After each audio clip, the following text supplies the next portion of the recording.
Hello and welcome to another live. Great to be back. I am looking forward to talking to you again and to answer questions about language learning, our favorite topic. So you may realize that I invited people to study with me. When was that now? In the end of last year, towards the end of last year. And basically the idea is that I had worked with a few people with sort of friends and stuff before during the whole COVID thing.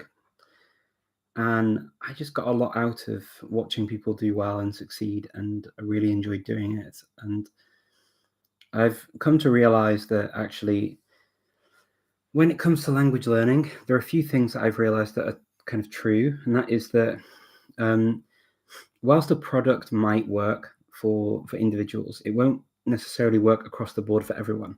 So there's certain tips and advice, and there's books we can buy, and there's courses we can buy, and all that kind of stuff. And there can even be methods that people use that might work really, really well for one person, but potentially don't work for everyone. And I think that the reason for this is that sometimes we need things put in our terms so that we can easily accept and internalize what works for us. Every one of us has kind of a different pattern in terms of what we do in our spare time, what we do in terms of work, or with our family commitments, our friends circles. All of these things are different for each one of us, and so there is kind of a level of needing to sort of know what works for individuals. So in order to do this, what I've been doing is I set this application form up, and I've been talking to people who applied, and I've been working with some people one-on-one. I started working with some people one-on-one this week, and I also set up some groups as well for other people, so that I could try and at least answer as many questions as I possibly could for individual things. And I'm going to continue doing these live discussions on language based on questions that I get regularly, and hopefully help as many people as I can, or help to at least sort of make you realize that we all go through these kinds of issues when it comes to language learning, and it's not just you. We all have our own sort of crosses to bear when it comes to language learning. We all have our own things that we find difficult or challenging, or some things we even find easy. And so there's definitely a need, I think, for you to be able to just voice what's important to you, and that's definitely what the comments are here. That's why I do these Q&A sessions as well at the end of my sort of topic that I choose for the day. Hey, nice to see you all. Tere, привет. Hello. So I asked a question on social media about what you think the most common mistakes are, and I see a number of things just from sort of my talks over the last month and a half. I would say it's been a really interesting thing to see things that I've seen in common, and there are definitely some things I can share. But I actually saw that a lot of you know a lot of this stuff as well, and I think this is the thing is, and it's very important to say this actually, is that what I'm saying, I think a lot of people know already. It's just that I think, like, even for me, I have to remind myself of this information too. And by the same token, anyone who knows the stuff that works well, sometimes we, for whatever reason, whether just things get too much at some point in our lives, or we lose sight of things, lose focus, and we have to remind ourselves, and we have to almost be given permission by other people, or have someone to sound sort of our ideas off. And I think sometimes actually that is the important thing. And so it's kind of, I think it's more like a kind of a sort of a language learning therapy thing that I'm starting to notice we need, that we sort of use this as a sort of a debrief, as acknowledgement of what we've done or what we find difficult, or all of these things together. It's not really necessarily the actual language learning. Sometimes it's sometimes the ability to recognize what we need to do the language learning. So there are many things I think that I've noticed, but I want to read out some of the ones that I've got here. So some of the things that I have are mistakes that we make: learning words out of context, and also outputting before being able to distinguish sounds of a language. So I've not noticed that so much, the outputting before we're able to distinguish the sounds of the language. That I think is possibly, I think I know where that comes in. And that would be, for example, where we start to say things in such a way that we haven't really been able to discern some differences in the pronunciation of certain words, and we just keep moving forward. And then by the time we get to a point where we can discern the differences and there's maybe a difficulty in communication, then it kind of gets very difficult to go back and to correct that. And I would certainly say that working on pronunciation is something that many of us do tend to skip. So it's the part of the book when we buy a course book, and it's normally got sort of like a chapter just for pronunciation. Sometimes the pronunciation chapters go on for a while, and they become part of the additional chapters of a book, right? And one thing many of us do tend to do is to think, oh, well, it's just the alphabet. I just want to learn the words. I'll skip to the words. I'll skip to the grammar. I'll skip to, when I can say things, and I'll pick it up from that. Well, the reason that many times these sections are included is because it isn't that straightforward, and things that we're not used to hearing, we can't always distinguish immediately. So if you hear a word, you could say it in a certain way, but somebody who speaks the language may actually hear that difference. Sometimes that difference doesn't matter because it's understandable, but sometimes it actually makes quite a big difference in the case of understanding. And one of the examples that I can give you is from French. When children at school in the UK then speak French, they feel a bit embarrassed about pronouncing all of the words and the sounds like you would authentically do in French. So one particular sound and would be the U sound in French, which is like the U. So you'd have an U sound like beaucoup, and then you'd have an U sound like bu, for example. Now, sometimes I've also noticed people go the other way. So they will work so hard on the U sound that they'll use it when it's not meant to be used. So you'll get people, and I've heard this said, instead of merci beaucoup, they'll say merci beaucoup. And the first one is thank you very much. And the second one is not.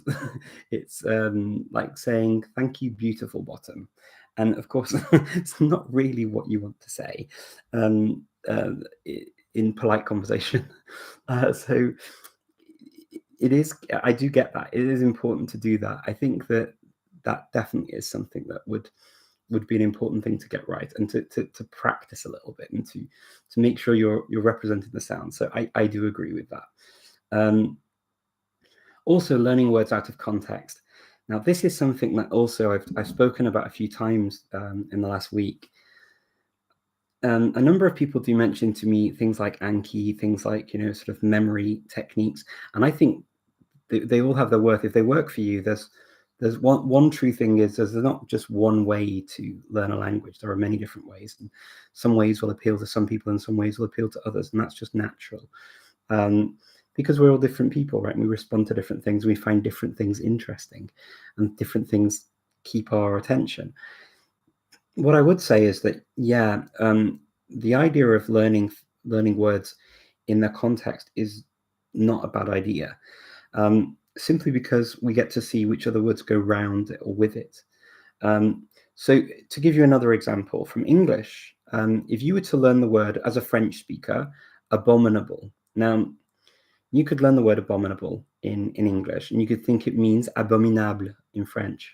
And yes, it does, but in English, you don't really hear anyone use the word abominable. And the reason is because it sounds funny to English-speaking ears. And the reason it sounds funny is because if you see any time where you use the word abominable in a context, you'll almost always find it connected to the word snowman. So the abominable snowman is kind of this this kind of creature, this this sort of huge monster snowman that people think of, the abominable snowman, and that's those two words are just put together. So before you run off and learn the word abominable, abominable in English, it's okay in French, but in English, it's got this odd connection, and you wouldn't know that if you just learnt it as sort of a word in a book, sort of a dictionary or in a list of words. And there would be many other things that go like that as well.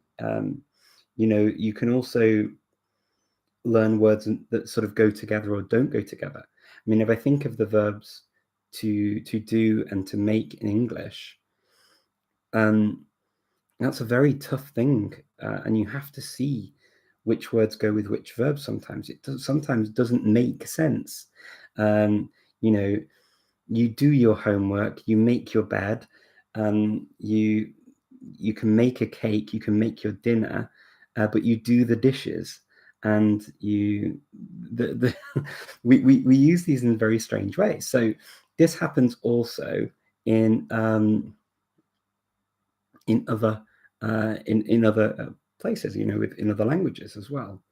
So it is good to learn things with some context around them. The thing that I would make an exception for, and this is kind of what I said this week to some people, is when it comes to learning lists of words of things that you're unlikely to see in context very, very quickly, and things that you would naturally have to think about in your own language, say types of birds, types of trees, some types of very obscure animals that in your own language you'd have to take a second and think, oh, what was that called? Oh yeah, it's that.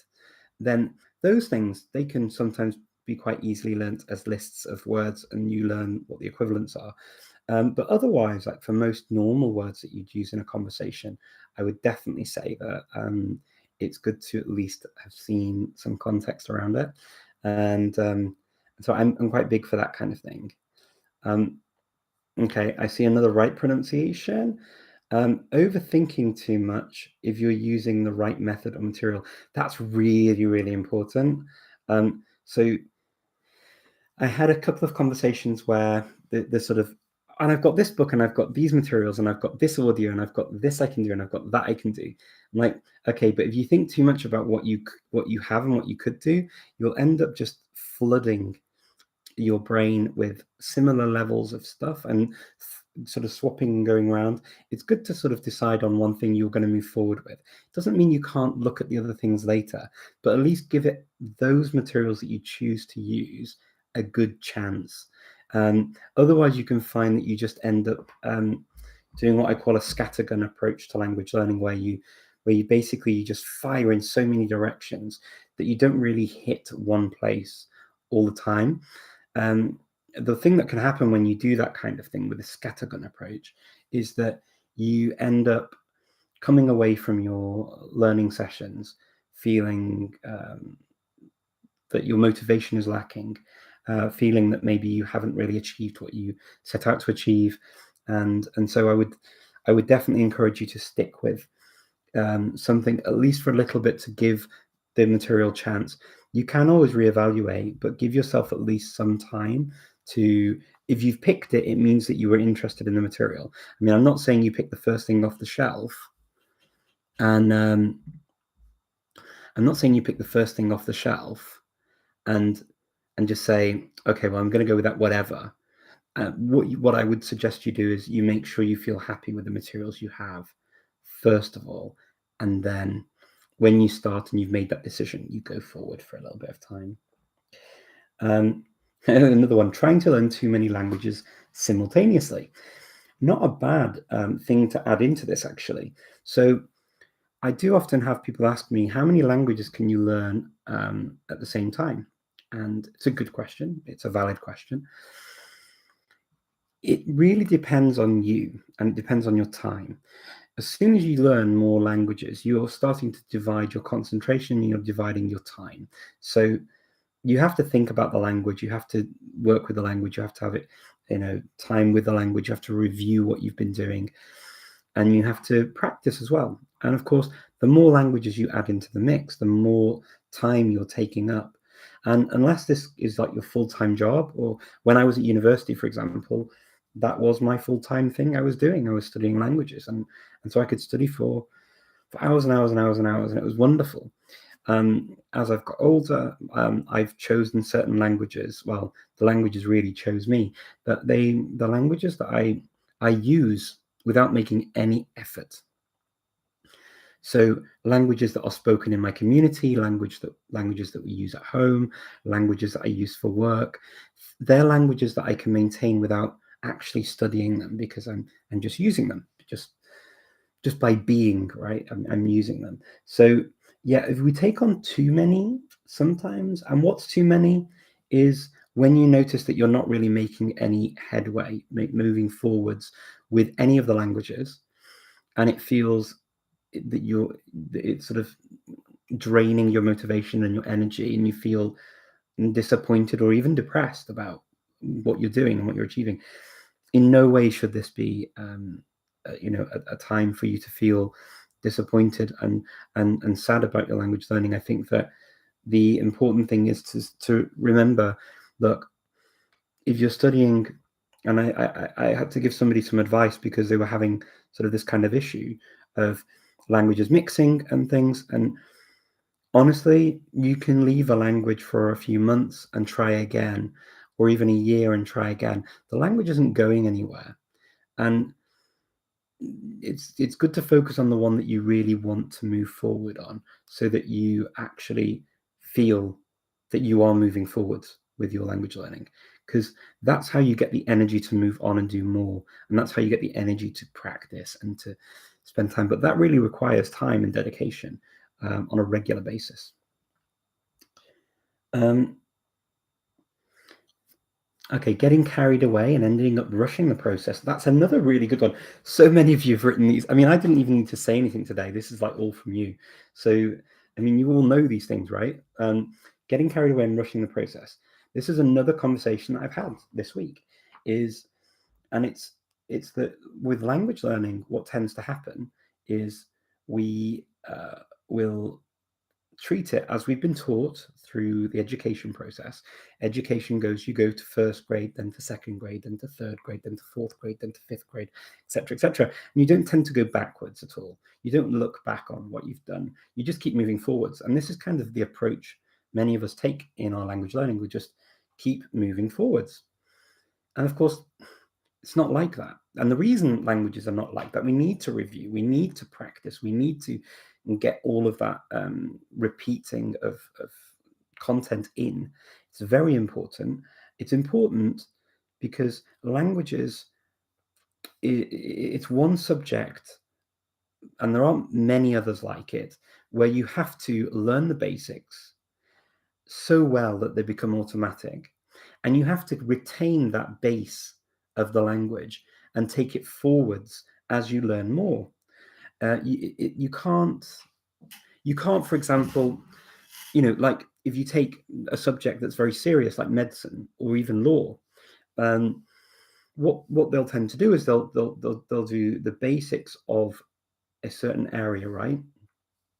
They'll learn a bit of everything to do with medicine, and then what you do is you go and you do specializations in certain areas, and you get more and more specialized. Some people may have a couple of specializations that they do in medicine, and it's great. But if you, for example, take somebody who has specialized in one area of medicine and ask them about some other area of medicine, they may not remember that information, or at least not have that kind of depth of knowledge to be able to answer that question. Even the basics might feel rusty now, because they've specialized, and actually what's happening in the bones doesn't really affect what's happening in their area of medicine anymore. So they don't have to worry so much, or there may only be a small bit of crossover that they need to be aware of that can happen to cause certain conditions. With languages, if you have the base area of language, so that, knowing how to conjugate the verbs, knowing how the nouns work, knowing how the personal pronouns and everything works, if you forget that, and then you get to a point where you can talk about the economy or some very specific thing, it's very, very odd if you then cannot speak about, like, what's your name, what someone asks you a really basic question, or are you coming to this meeting on this topic about, I don't know, cardiology, whatever, and then you say, and they ask you, well, what time can you come, and you can't answer, I wake up at 7 o'clock, which would be a very basic phrase, right? It would sound very, very odd. And so what we tend to do is we will rush through, but we can end up with huge gaps. Gaps in your knowledge are normal, and we do forget things, okay? It's normal to forget things. But huge gaps in our knowledge can actually produce stress. They can make us feel inadequate. They can have an impact on our psychological state of being. And that also is something that I think we need to take seriously. So I absolutely encourage you to really focus on what you're doing in terms of really getting as much of the information out there, practicing it as many different ways and scenarios as you possibly can to retain it before we move too far forwards. I mean, obviously, there's a point where if you are getting bored of the material, you can move forwards, but you do need to keep reviewing. Okay. Being too hard on oneself when you forget new vocabulary. That's another thing. It's really good as well. So, okay, so newsflash, everyone, you're not robots, and newsflash, neither am I. And I make mistakes, you make mistakes, we all make mistakes. It's completely natural and normal. Even in your own language, it's normal.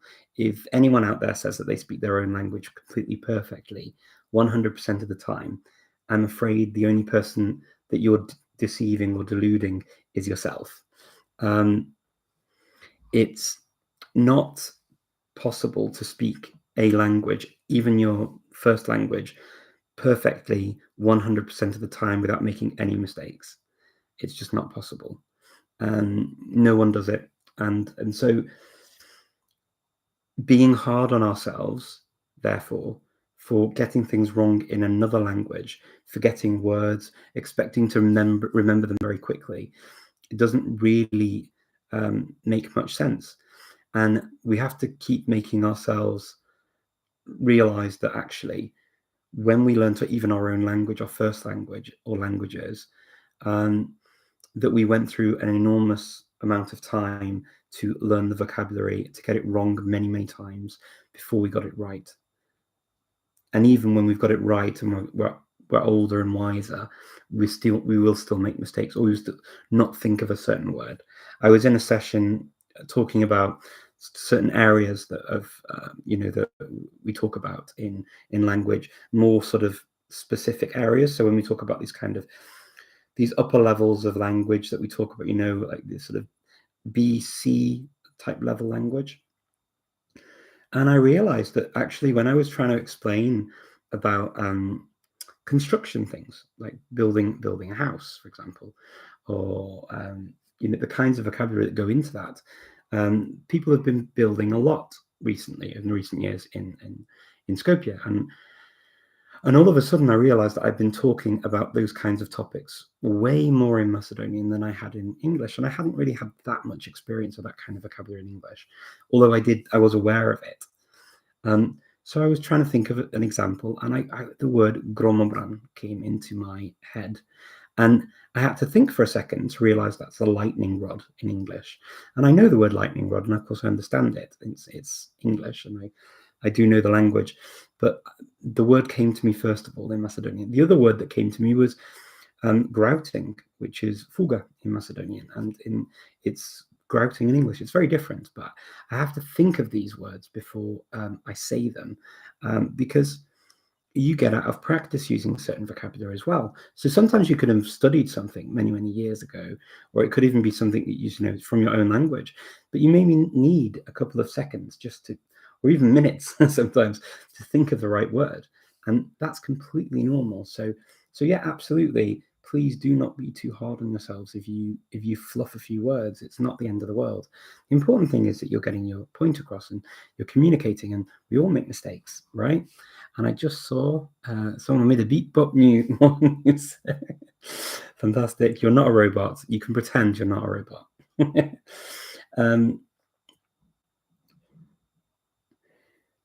Not to start without listening first. I'm not sure what that means, but I'm guessing sort of, yeah, making sure you do get listening practice in is quite important because it gets the rhythm of the language in your head and makes it easier then to discern and to understand the different sounds. I see not having a goal.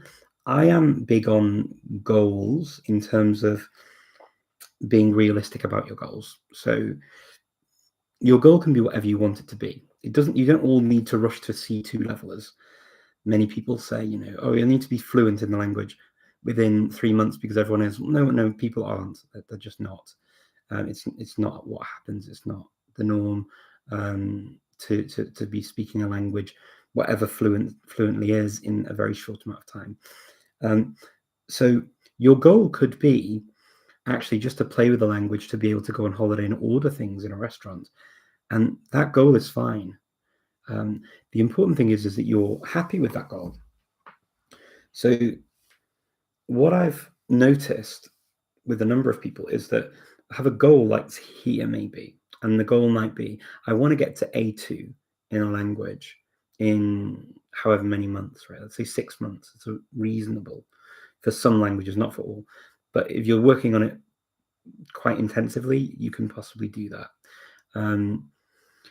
But let's say you want that, right?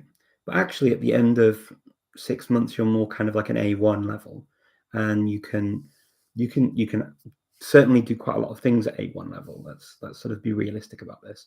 You tend to have met quite a lot of the verb form. Well, I mean, you've met usually 2 or 3 verb forms in terms of tense.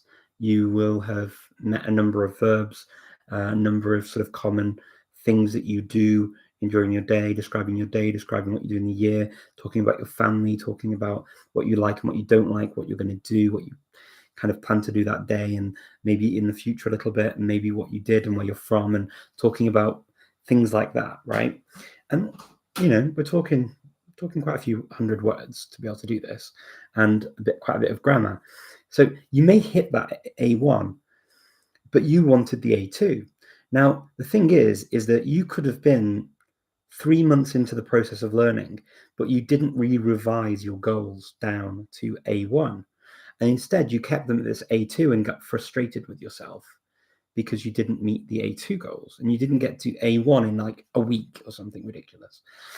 It's just the way sometimes we think. So the key thing is to be honest with yourself and say, okay, my situation does not allow me to get to this A2 goal in that space of time, because I have a job, because I have a family, because I have friends I want to see, because I actually just don't get up at that time in the morning, or I don't want to commit to all of those hours every single day. All of those things are fine. If you admit what your situation is and go for a more realistic goal, at the end of the 6 months, instead of being disappointed that you're not here, but you're here, you'll be here and you'll be happy, or at least happier than you would have been had you just kept your goal up here. And it would have been an unrealistic goal anyway. So that's why I think having a goal and at least being, and also updating it and revising it is really, really important. It's something I had to do with Korean. I had to revise my goals with Korean a few times because I realized fairly quickly that things happened and I couldn't study at the with the tempo that I had. I realized that actually I was getting distracted. I had other things that were going on that took priority for me. And in the end, I revised my goals and I decided that, do you know what, as long as I get to the end of my initial studies of Korean and I feel more comfortable reading the script, and I feel more comfortable with the sounds of the language, and I have a familiarity with the language. I'm not going to say I don't know anything in Korean. I clearly have studied it for a bit, but at the same time, I'm still not at an A1 level in Korean. And I'm happy with that because I revised my goals, and I didn't make a ridiculous promise to myself that I then kept. I decided that I would keep revising them until because I don't want the pressure of putting, I don't have to speak Korean. I mean, what do I have to speak Korean for? So why put that stress and pressure on myself when I don't have to do it for something? I was doing it because I enjoyed it, and I want to continue enjoying the language and enjoying the process and the people I was meeting through studying it. So re-revised my goals. Okay, let me see. I hear, okay, I focused too much on some aspects, i.e. reading, and neglected others speaking. Okay, so this also came up a lot for me in the last couple of weeks. And the thing was about sort of reading. Reading's great, writing's great, listening's great. If your goal is to speak, you need to speak. I mean, there's no two ways about it. You need to speak. And because if you don't speak, basically it's kind of a put 0 in, you get 0 out. I mean, you don't get much out, really. You don't. You need to practice it. You may get a little bit more than sort of in the very beginning, but you definitely need to be speaking to if that's your goal. You need to be speaking. There's no two ways about it. And the way you do that is by practicing with other people who speak the language. Well, that could be other learners. It could be people who speak the language on a daily basis for work, or because they spoke it from childhood, or because they just happen to be advanced learners of the language as well. And or it could even be somebody who's at a similar level to you. It doesn't really matter too much as long as you're practicing what you're doing so that you get that over and over and over again. Remember what I was saying, you have to keep that base of the language and take it with you. You can't leave the basics and just focus in on one area of the language.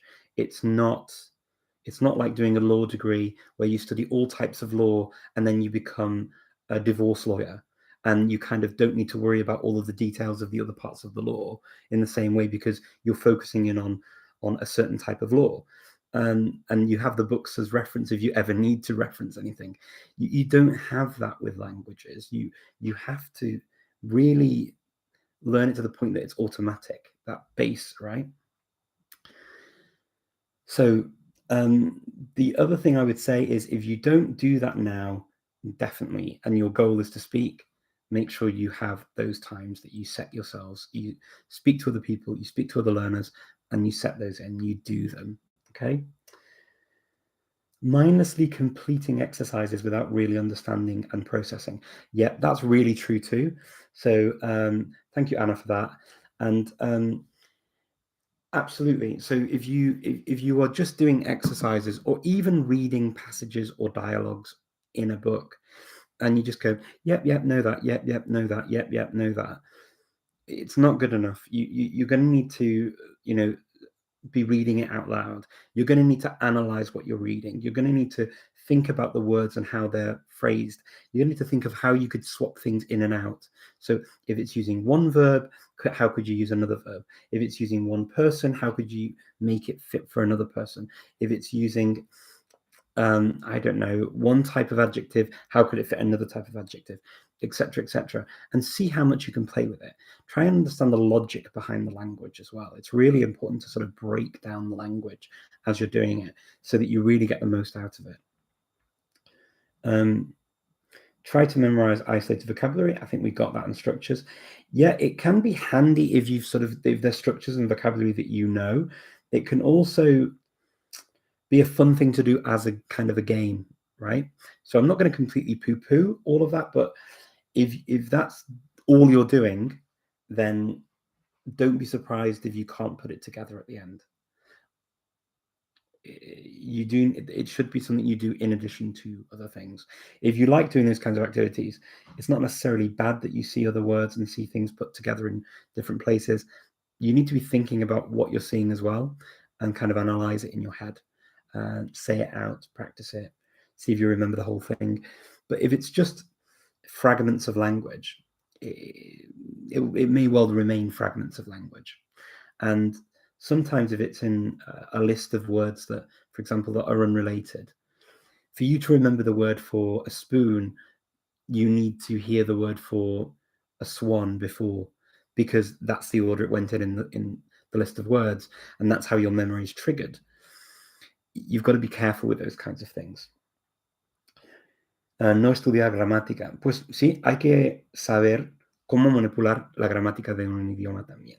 Es que es importante. Se puede hacer esto también con lo que se utiliza para describir el idioma en el libro, pero también se puede utilizar leyendo el libro, leyendo, por ejemplo, un diálogo y haciendo un análisis de lo que estás leyendo y hablando también en voz alta lo que estás leyendo, porque esas son las cosas que para mí son cosas imprescindibles en el aprendizaje de un idioma, y es lo que hago siempre.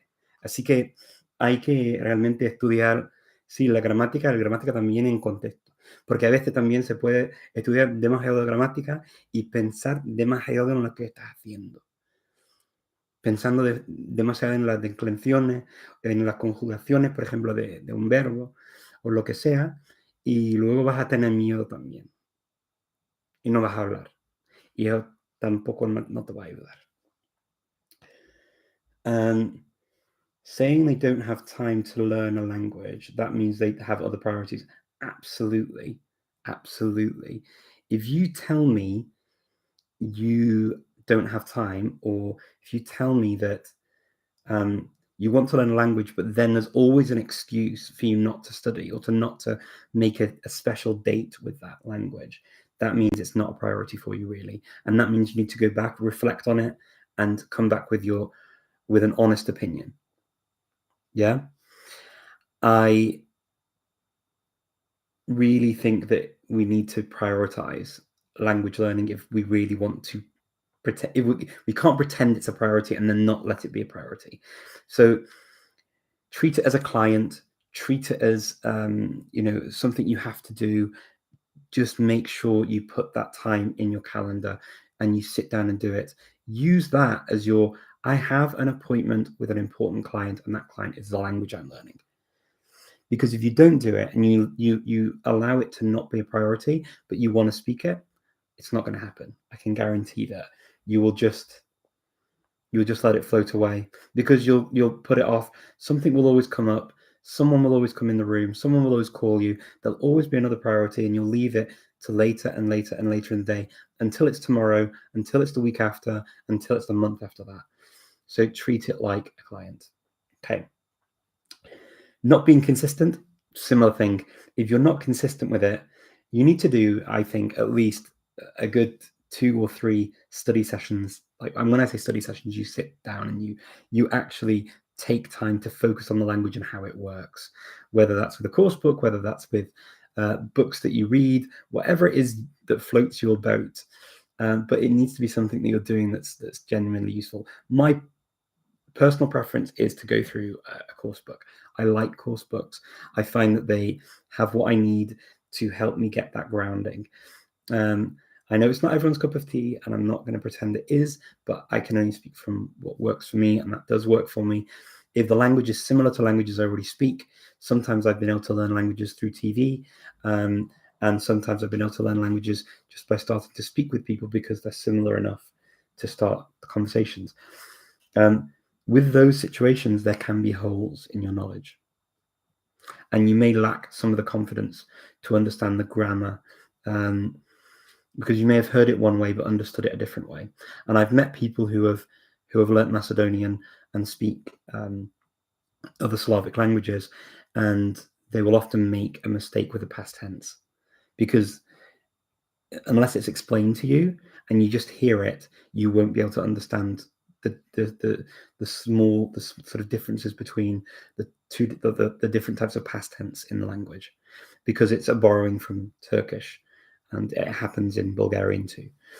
So it's important, I think, to be consistent, Do your studies regularly.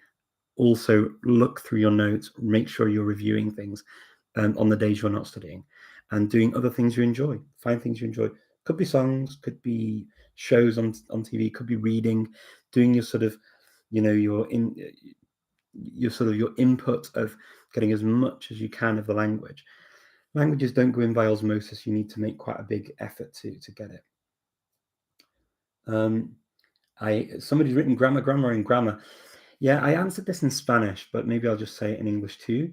I think grammar can be important. Understanding how grammar works can be important. It's not everyone's cup of tea either. I personally do like to be told what the grammar means. I like an explanation because it gives me an overview before I really learn it. It can put people off. It can be a scary word for some people. So I'm not going to say that it has to be. Grammar in context can be good.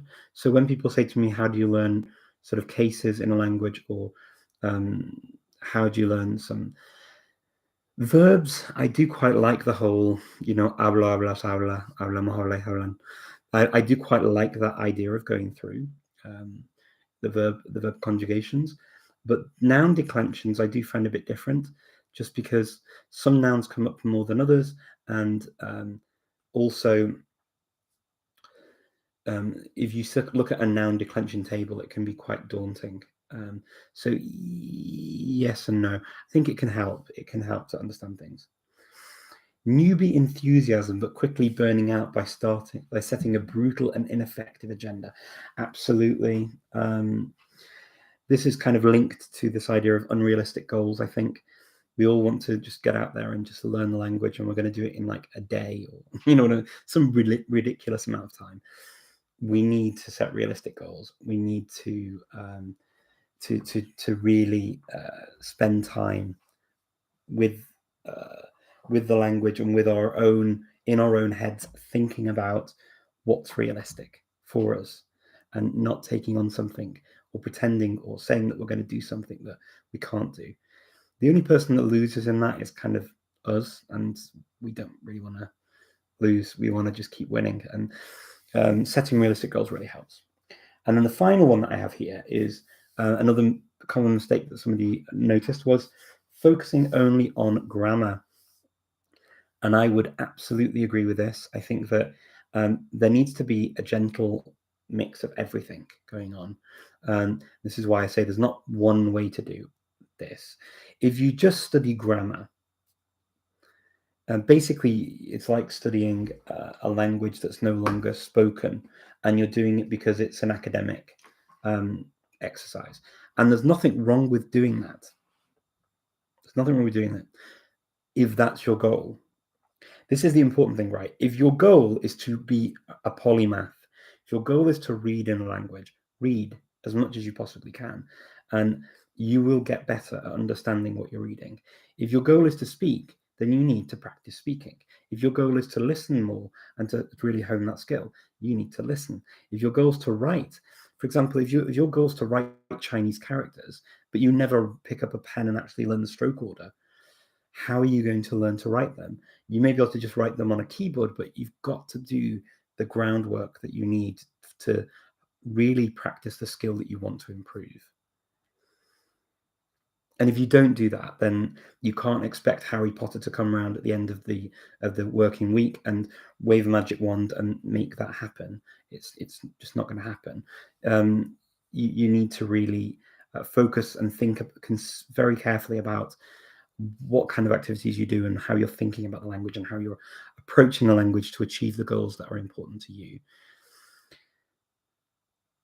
And so that's kind of where I think, honestly, I asked that question and I got so many responses, and my feeling is that you've pretty much answered and noticed the kinds of things I've noticed too.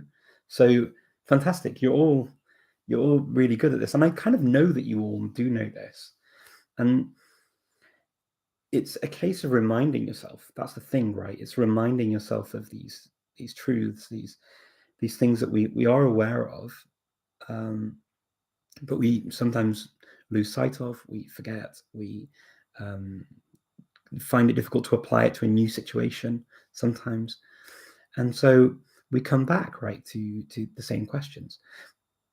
And that's why I've really enjoyed the last few weeks or month, actually, of talking to different people and of looking at very specific questions to do with language learning and to do with how to tackle it. Now, I am aware that I've got to like 45 minutes of me talking as a monologue, and I've not looked at your questions yet. So I will do my best to answer questions. I did want to make this as informative as I possibly could, based on the experience that I've had, to help and to at least give some clarification for sort of things that I've noticed as issues and why I think they're issues and what I think we need to do to get over them. But I am conscious that you may have different things that you say and also different opinions, and it's fine to have different opinions too. So all of the hellos, thank you so much. On the subject of crosses to bear, based on the overview of 50 languages, how do idiomatic expressions vary between languages? For example, many expressions in Dutch are connected with water. Yeah, idiomatic expressions, I think, I'm one of those people that I tend to look at the people I speak with most, or speak to most. And what I find is with these idiomatic expressions, they tend to become people's idiolects, so their individual linguistic choices of what they like to use.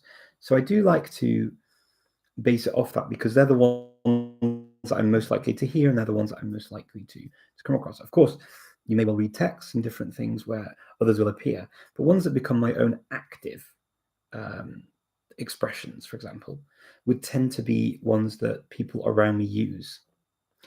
And there's something in that with belonging to a group. So you need to, when we belong to a linguistic group, and I'm not talking about languages, I'm talking about smaller groups of people who communicate on a regular basis, we tend to use similar language. Like with our friend groups, with our family groups, we may use similar expressions, we may use similar word choices, and I kind of focus more on that because that has the ability not just to improve your language, but also your bonds with the people who you're most using the language with. So yeah, I mean, I don't tend to go. You can go a bit crazy with the idiomatic expressions, and it can sound a little bit weird sometimes if you go too crazy with them in your speech. So if they don't come across as kind of natural or normal in terms of flow, you could also use them in the wrong context. So I'm a bit careful with them sometimes, if I'm honest. What's the worst mistake? Old Richard Simcott has. What's the worst mistake I've made? Possibly everything that I've described. One of the things I think that I made a mistake with, and it's a good question actually, Joanna. One of my mistakes was listening to what other people thought I should do, and not just saying, actually, I don't really care what you think I should do. I want to do what I want to do. Knowing your own mind and being very truthful with yourself and what floats your boat and what you like doing and what you enjoy and what motivates you, what drives you is really important. And if you're not doing things that motivate you, then the game's kind of lost. And I did spend a little bit of time, not going to split, like I didn't lose years and years on this, but I did almost, people make you almost feel guilty. I remember people would say, oh, but you're studying these languages and you could just read so much more of the language's literature. Well, I had to study literature at university and I had to study literature at school. I studied, French and Spanish literature, even at high school, because we had to. Our A-levels meant that we had to study literature. So, I mean, I had to read Germinal, it's a huge book. Emile Zola is a huge. I mean, if ever you know Germinal, if you look at that, and I was like 16, I think, at the time when I had to read Germinal, and I was like, and I'm not hugely into fiction. Just so I'm not hugely into reading works of fiction. It's not what it sort of gives me passion to learn language, and so I went through processes of learning and reading these kinds of books, because I had to for school and for my exams and for my university and whatever. But then when I didn't have to anymore, I sort of I met people, and I love it when people are passionate about anything. So if they're passionate about literature, or they're passionate about, especially sort of, if they're passionate about any of this stuff, I love hearing about what they're passionate about, because passion is one of the nicest things to see in another person. I think I just love it. I love, even if you like something I really don't care for, like even football. I really don't like football, but I could listen to somebody talk about football if they're passionate about it, because I think the passion that they have is the really nice thing, and I can learn something from them, from especially the passion that they have with it. One of my friends once talked to me for 2 hours about marathon running. I've got zero interest in marathon running, but because he spoke about it so passionately, I just found it absolutely enthralling, and I really, really liked listening to him talk about how much he loved these kinds of ultra marathons and what he had to do for them. I thought it was absolutely brilliant, and it's not my field of expertise or interest normally or naturally. So yeah, I guess not trying to make myself be somebody else. I think that's probably it, Joanna. Is this not taking on other people's passions, listening to them and enjoying them for what they are, but then recognizing what my own passions are, and being true to myself. That's the thing that I started going down a bit of a road there, but stopped myself and went back.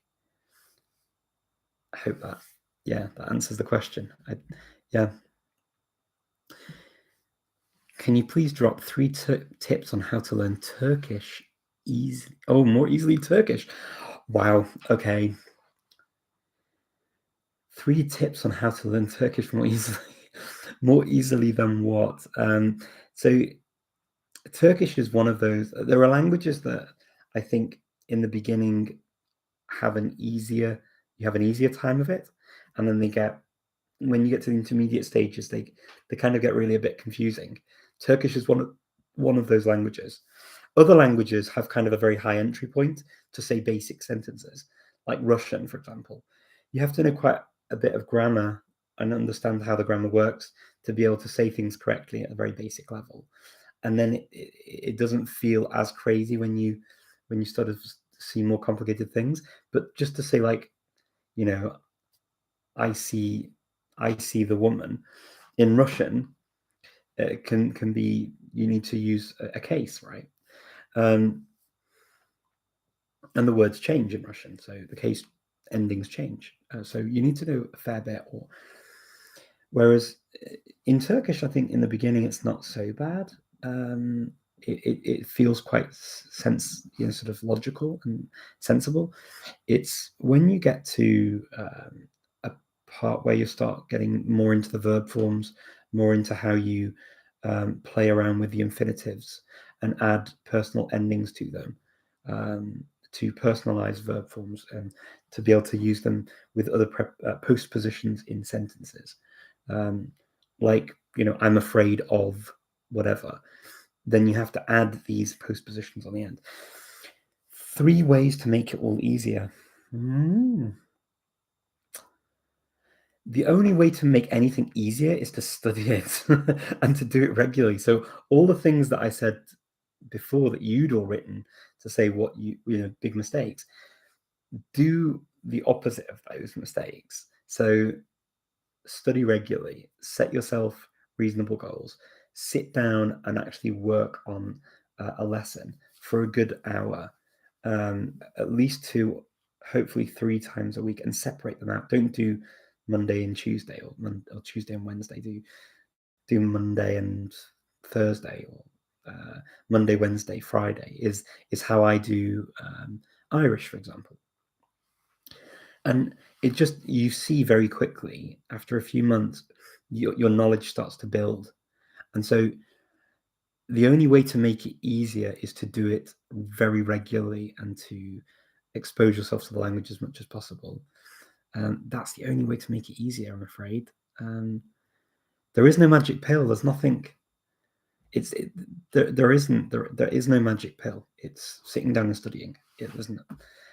It's not the most popular thing I know to say, but Look, I mean, I'm not going to pretend there's some magic here. There isn't. It's just not.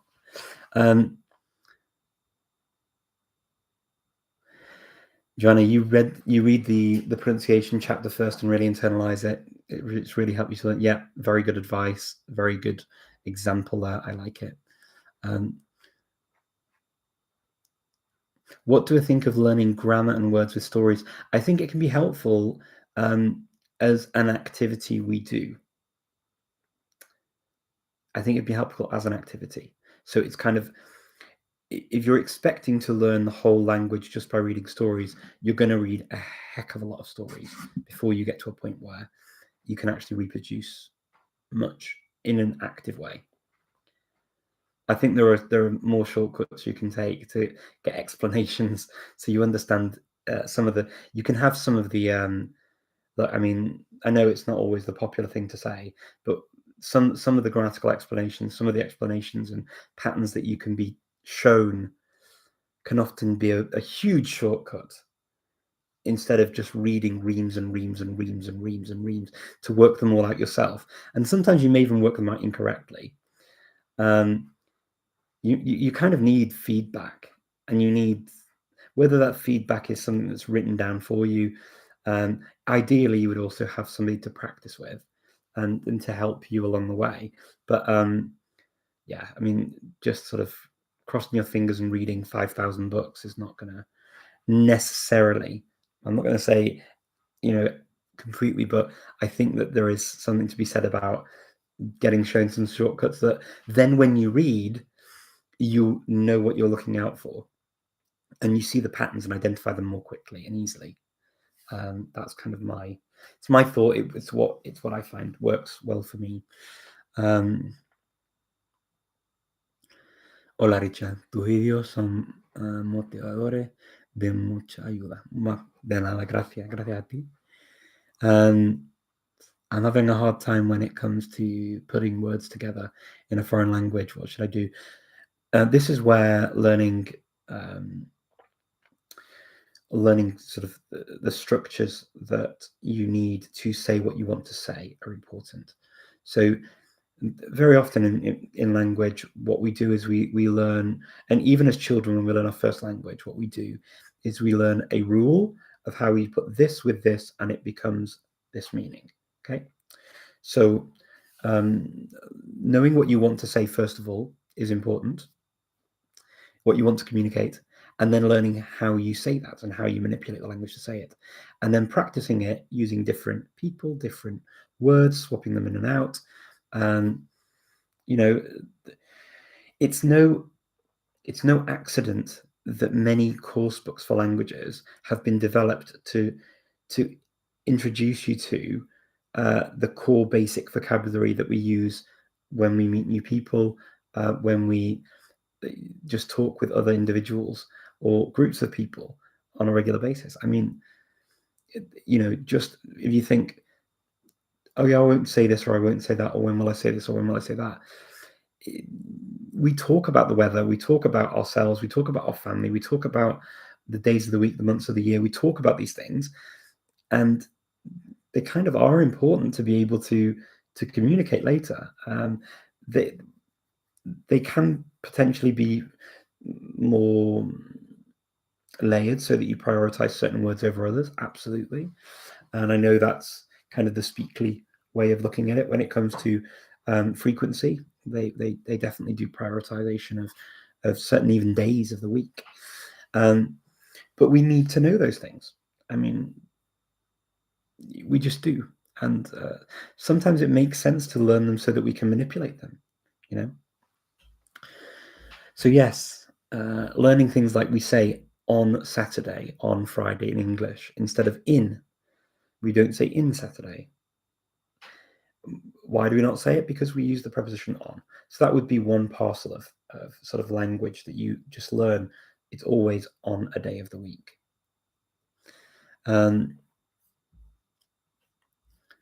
Joanna, use atrocious other for the abominable. For me, when I buy a language book, I feel like the text pronunciation explanations are not very helpful.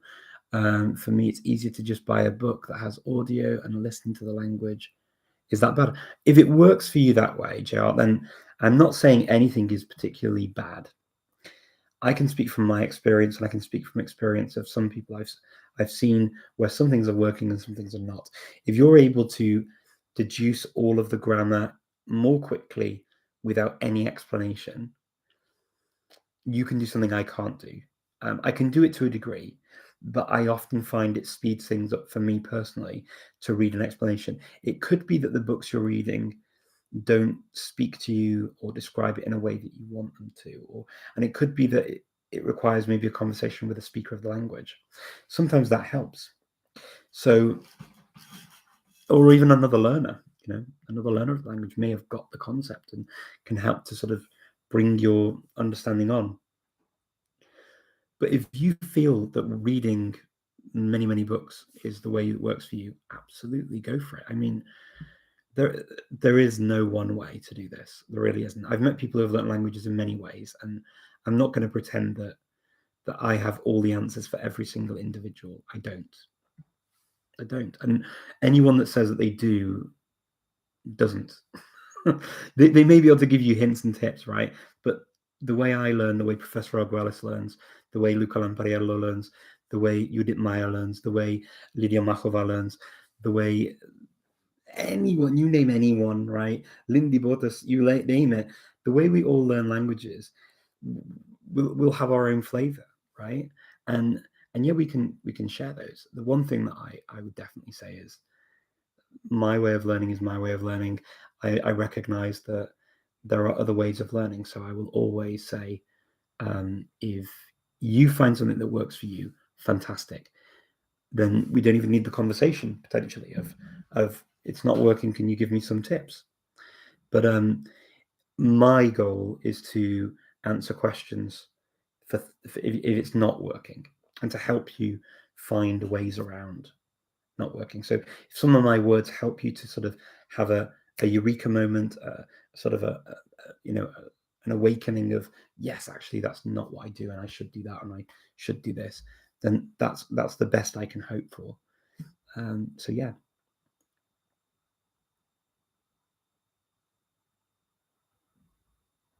Okay. Я пишу по-русски. Я на пи на Russian manner. Yeah, Timothy, it's a great example. I love it. For obscure languages, you might have to work with scarce resources. Absolutely, Joanna. That's true. Something that helps me, and not really. Tracking works. This is one of the things that I've noticed as well. This appeals to certain personality types, people who like to track what they're doing, track the time that they're doing it, track the kinds of words that stick out. If that is what excites you and that's what you like, brilliant, do it. Just do it. If that works for you and you enjoy doing it, do it. Just do it. It's not my natural thing, tracking all my hours that I work or study. It's not my natural. It just doesn't. It's not something that comes naturally to me. It's not something I personally do.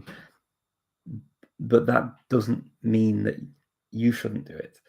That means that it doesn't work for me, because I would find it more of a task to do it.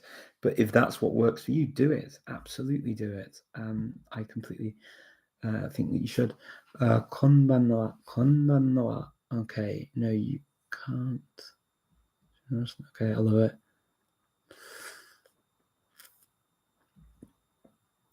Unfortunately, I don't think I'm going to get through all of the questions today. There's so many. But what I am going to do is I'm going to save as many of the questions as I possibly can, so that I can at least try and answer, make sure that I've got some answers for next time, because you've got so many good questions here. But I'm not going to finish them today, unfortunately. I'm going to run out of time. Well, I already have run out of time. I'm going over. But I enjoy speaking to you also. It's absolutely worth it. So yes, I will. I'm just saving the questions that I have on Instagram. No, sorry, on Instagram, on YouTube. On Instagram, I don't even know if I can save the questions. If I didn't get to your question and it was important, feel free to message me and I'll see if I can include it as well, and I will be very happy to see what I can do. But for now, I think I'm going to have to disappear. And talking of Harry Potter before, I'll have to do a Harry Potter and disappear. It was a real pleasure to talk to you again, as usual. And thank you so much for taking the time to come and join me this evening. I really enjoy your company, and I look forward to speaking to you again. Remember to like and subscribe and share. And if you think somebody could benefit from these sessions, these live sessions, please do let them know. Tag someone you think would actually enjoy or need this kind of support. And be very, very grateful and happy to help as many people as I can and answer as many questions as I can. I really enjoy doing these live streams, and so yeah, please feel free to do that. And take care. Enjoy the rest of your week, and I wish you all the very best for your language learning. Take care, everyone. Bye-bye.